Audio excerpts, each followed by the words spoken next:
So one of the easiest ways to go ahead and bring in athletic-based training into your workouts is by adding in a secondary movement.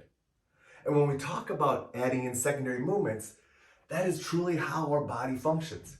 Very often, you're going to see multiple movements happening together. So let's bring them into your workouts. Let's break that down a little bit.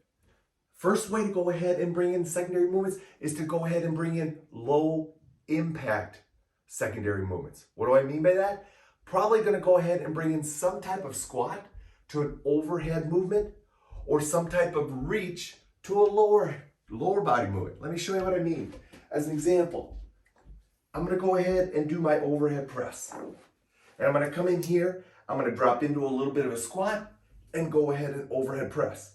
So that's an example of a low impact secondary movement. In this case, it's a squat with my press. Way to go ahead and another way to do that is to go ahead and bring in a reach to your lower body movements. So let's go ahead and hook the band onto my thing. So I could go ahead and go out here and position myself and do a simple split squat. But I also could go ahead and do a split squat reach. Or if I want to go ahead and do a split squat this way, but now I'm going to go ahead and do a simple reach. Notice how I'm bringing in a secondary movement, but it's a low impact movement. So it's a very safe way to go ahead and start bringing in athletic based training in your workouts. What's another option? Another option, bring in a step. Again, I'm going to take this back here. What do I mean by that? Well, I could go ahead and split my stance and do a simple press. Or I could go ahead, low impact, drop into a split squat and do a press. But my second way I could go ahead and do it is take a step and press. So now I'm going ahead and bringing in a little bit more of an impact into the exercise. Still very safe, but I'm bringing in a step into my overhead or into my chest press. So a lot of times when you're training upper body, you can bring in a step. Well, what can you do from a lower body standpoint? Well, you're already doing it, but you're going to bring in a reach. So now let's go ahead. Let's just do a simple side lunge. But now I'm going to go ahead and bring in a reach. So now I'm going ahead and putting two movements together. So that's a perfect way of going ahead and bringing in something more of an upper body movement with your lower body lunging. Lastly, let's stay with this for a second. Let's go back to the chest press. This is going to be more advanced. And again, you can't always bring this in, but you can bring in a hop. So now we can go ahead, instead of going and bringing in our split squat, instead of bringing in our step, we're going to go ahead and bring in a hop. Much more explosive, much more aggressive, but yet another way to go ahead and bring in an athletic based movement.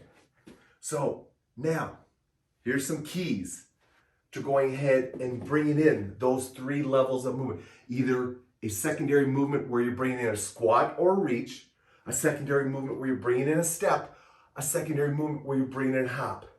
First key, you got to have timing. Well, that makes sense. Athletes have great timing. So when I go ahead and I do this step and press, I got to time it. I got to time it so my step and my press are working at the same time. I'm not going to step and then press. They got to work at the same time. That's why very often don't bring in the step first. Just get the hips going. Get the hips going. And just time it where you're bringing in your simple split squat and press first.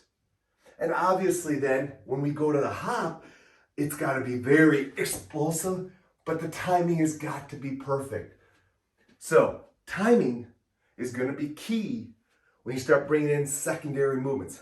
Second key to going ahead and bringing in a secondary movement is going to be making sure you complement movements that are complementary to each other.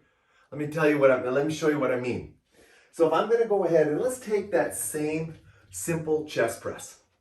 If you noticed, typically it becomes very natural for me to drop into my split squat and come out of my split squat as I do my press. By doing it that way, my hips are helping my pushing. You'll see it a lot when you get outside the gym and you start functioning. You're going to see how when you go to lift, you drop into your squat and then you lift. You don't go ahead and stay straight, bend over, and then as you lift, drop into your squat. See, so it's very consistent. There's certain movements that complement each other. So you have to make sure that you're doing those and using those and bring those in. Now, is it wrong to go ahead and not do that? No, it's very easy to go ahead. If I go ahead and do a chest press, and let's say I chest press and I squat, you're going to immediately see how I lost my balance? It's going to be much tougher to do that because you're putting movements that are not complementary together. And that's okay, but the whole idea is to be athletic. So let's combine up movements that really truly work together well, like a squat and a chest press, or a squat and a row, or a squat and an overhead press, and not reverse them. Make sense? I hope so. So that's going to be a key as well. So, very simple. How do you bring in athletic-based training into your workouts? Bring in a secondary movement. And then typically that's going to either be some type of squatting, stepping, or hopping when it comes to upper body, and some type of reaching for lower body.